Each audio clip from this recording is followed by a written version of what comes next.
Hi, my name is Terry, and you're watching Terry Tells the Story. Today we're talking about Robert Smalls, the pirate of Charleston Harbor. History loves to tell stories of people who were given their freedom, but today I'm telling you the story of a man who took it, along with a 150-foot steamship and a hull full of Confederate ammunition. Robert Smalls was a slave in the eyes of the South, but in his own mind he was already a captain. He just needed a ship. On May 13th, 1862, he decided to stop waiting for a miracle and started the engine. Robert Smalls was a wheelman. Because of the laws at the time, he couldn't officially be declared a pilot, but he knew every sandbar, every tide, and every hidden torpedo mine in Charleston Harbor better than any of the white officers on board. He was the brains of the CSS Planter, a high-pressure steamer used as the personal dispatch boat for General Roswell Ripley. Robert spent months watching the officers. He noticed that they were getting comfortable. He noticed their arrogance. And most importantly, he noticed that from a distance in the dark, he looked just like the captain, if he wore the right hat. The opportunity came when 3 white officers decided to ignore the regulations and stay offshore for a party. They left Robert and 8 other enslaved crewmen alone on the boat. This was it. Robert wasn't going alone. He had arranged a secret signal with the crew's families.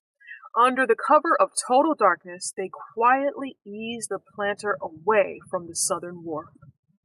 They picked up their wives and children at a secondary dock, a massive risk that added more souls to the gamble. If they were caught at this point, it wasn't just prison. It would have been an execution for everyone on board. To get to the Union blockade, they had to pass 5 separate Confederate checkpoints, the most terrifying of which was Fort Sumter. This was the gateway to the Atlantic, bristling with heavy cannons that could turn the planter into toothpicks in one shot. Robert put on the captain's signature straw hat and his heavy overcoat.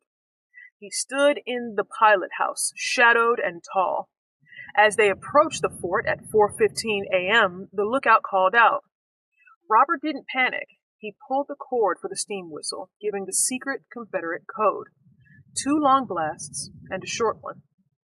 He stood there, heart hammering against his ribs, mimicking the captain's habit of folding his arms.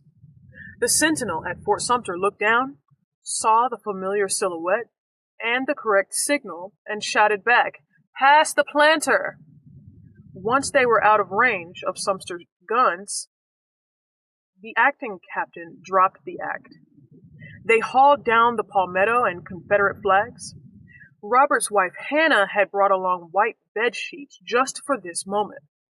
They hoisted the white flag of surrender and pushed the engines to the breaking point toward the Union fleet.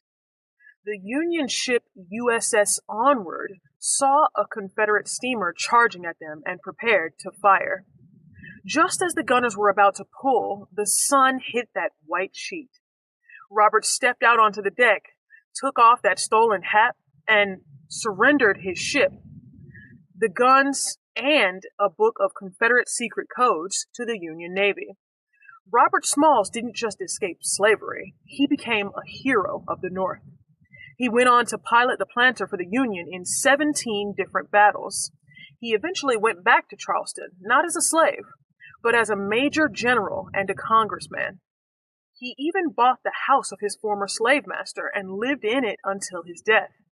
He proved that the most dangerous thing in a war isn't a gun.